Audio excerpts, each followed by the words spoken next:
विरोध प्रदर्शन किए जा रहे हैं। डॉक्टर उदित राज लगातार इसके विरुद्ध में आवाज उठा रहे हैं और आज दिल्ली के जंतर मंतर पर यहाँ पर रोष प्रदर्शन किया जा रहा है। सवाल ये है कि आखिर प्रतिमाओं को क्यों हटाया गया, महापुरुषों का क्या ये अपमान है? लगातार तमाम सवालों को उठाया जा रहा है और कांग्रेस की ओर से कई सवालों को उठाकर ये कहा जा रहा है कि महापुरुषों का ये अपमान है। मैं सीधे तौर पर आप ही से समझना चाहूंगी सर, आपने इससे पहले भी सभा की और आज प्रदर्शन कर रहे हैं, आपको क्या लगता है कि प्रतिमाओं को क्यों हटाया गया और क्या ये वाकई अपमान है महापुरुषों का जिन्होंने आज़ादी की लड़ाई प्रमुखता से ओझल कर देना? संसद में जो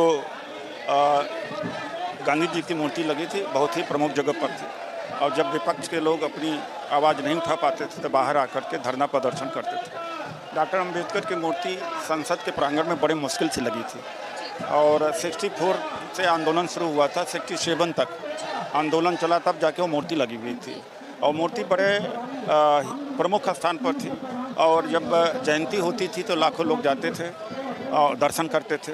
पुण्यतिथि के ऊपर भी लोग जाते थे हजारों की संख्या में।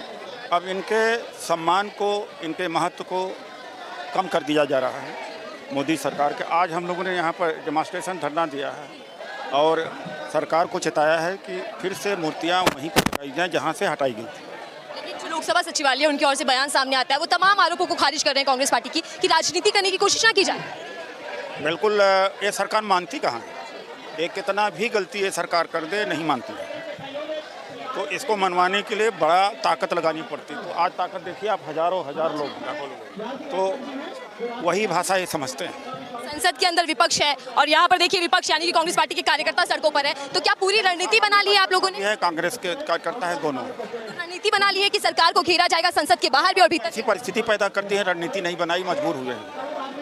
संसद का दूसरा दिन है और राहुल गांधी को नेता प्रतिपक्ष के तौर पर सामने ला दिया गया है। क्या लगता है कि राहुल गांधी एक बड़ी चुनौती बनने वाले हैं बीजेपी के लिए? चुनौती है ही, उनके नेतृत्व में चुनाव लड़ा, हम मोदी जी को हम हरा पाए और उनकी संख्या कम हो पाई, तो हमने झुकाया है और इस सरकार को उखाड़ फेंकेंगे।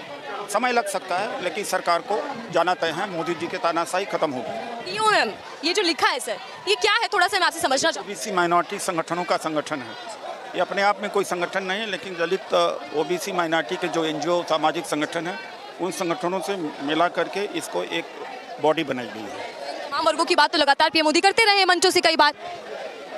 वो कहते हैं जिसके बारे में उसी का सत्यानाश करते हैं। जैसे संसद में जब प्रवेश किया 2014 में तो संसद ही त्याग दिया और जब जिसके बारे में जो बोल रहे हैं उसका विपरीत समझना चाहिए, नई संसद बना दिया।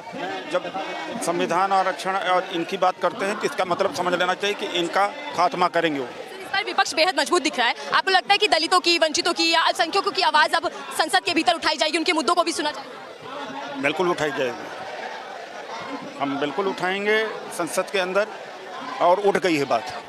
आखिरी सवाल आपसे ले रही हूँ, सीधी लड़ाई लोकसभा की अब राहुल गांधी वर्सेस पीएम मोदी देखने को मिलेगी। क्या लगता है कि क्या कुछ होने वाला है आने वाले दिनों? पढ़ाई लिखाई में हम राहुल जी बहुत आगे हैं, ईमानदार हैं, गरीबों की नस को जानते हैं, नब्ज को जानते हैं, झूठ नहीं बोलते हैं और साफ सुथरा लीडरशिप है। राहुल और मोदी जी केवल झूठ बोलते हैं, बरगलाने का काम करते हैं और पढ़े लिखे हैं ही नहीं, कुछ ना कुछ बोलते रहते हैं। टेलीविज़न अगर मैनेज ना हो, मीडिया मैनेज ना हो तो ये सत्ता में नहीं रह सकते। धन्यवाद हमसे बातचीत करने के लिए। डॉक्टर उदित राज मेरे साथ हैं जिनसे हम समझ रहे थे कि जो संसद परिसर के भीतर से महापुरुषों की प्रतिमाओं को हटाया गया उसको लेकर वो क्या राय रखते हैं। हालांकि लगातार विरोध प्रदर्शन जारी है, लेकिन सवाल